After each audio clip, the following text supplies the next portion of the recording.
Pakiramdam mo ba na merong tinatago ang partner mo sa iyo? At gusto mo ba itong aminin ito sa iyo? Gusto mo ba sasabihin ito sa inyo ang totoo? Hello mga guys, kumusta kayo? Panibagong araw, panibagong video na naman tayo. And sa araw na ito ay isa na namang video ang aking tuturo sa inyo na simpleng gabay, na simpleng pamamaraan na makakatulong sa atin. At bago ang lahat, gusto ko lang mag-disclaimer sa mga taong hindi naniniwala at hindi gusto ang mga kagaya nitong video.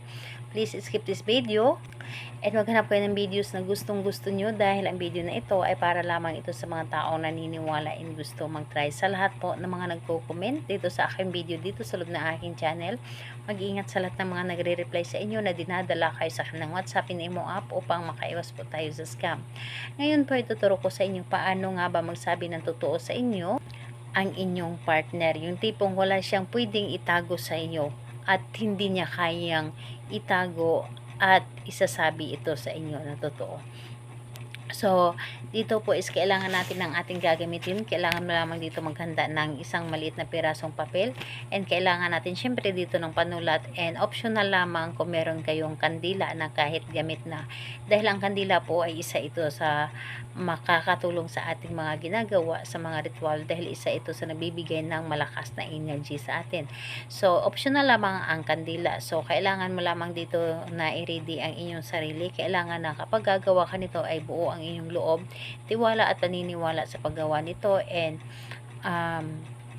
dapat po ay wala makakadistract sa inyo. So kapag ready ka na, pwede mo na itong umpisahan. So kung nakikita ninyo dito sa isang papel, so gumuhit lamang kayo or gumawa lamang kayo ng mata. So gumawa lamang kayo ng mata dito, and ayun, kapag nagawa or naiguhit nyo na dito ang mata, sa ibabaw ng mata is isulatin nyo dito ang target name. So pangalan ni target ninyo na kung saan siya ang gusto mong magsabi ng totoo sa inyo, and dito sa baba is pangalan nyo po. So kapag naisulat nyo na dito, and ayun po, so sa sinabi ko kanina na kumuha tayo ng kandila optional, kapag naisulat nyo na dito, painitan nyo ito sa kandila, paikot.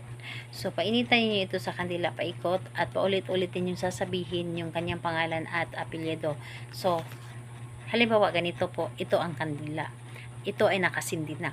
So, paikot po, pangalan, apelyido niya, sasabihin mo ang totoo sa akin, lahat-lahat, pangalan, apelyido, sasabihin mo sa akin ang totoo, lahat-lahat. So, yun po ang sasabihin po ninyo, or sambitin nyo dito.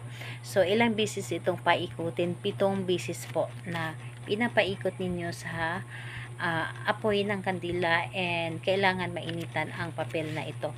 And ayun po, 7 beses mo sasambitin yung pangalan niya at apelyido, at isasabi mo sa akin ang totoo, lahat-lahat, 7 beses din po. So, pagkatapos nun, ang papel na ito ay inyo itong itupi kahit isang beses lamang.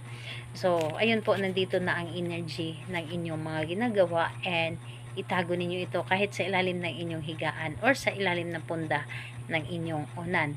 So, yun po ang paggagawa nito, and kailan ito pwedeng gawin? Mas maganda sa gabi mo ito gawin.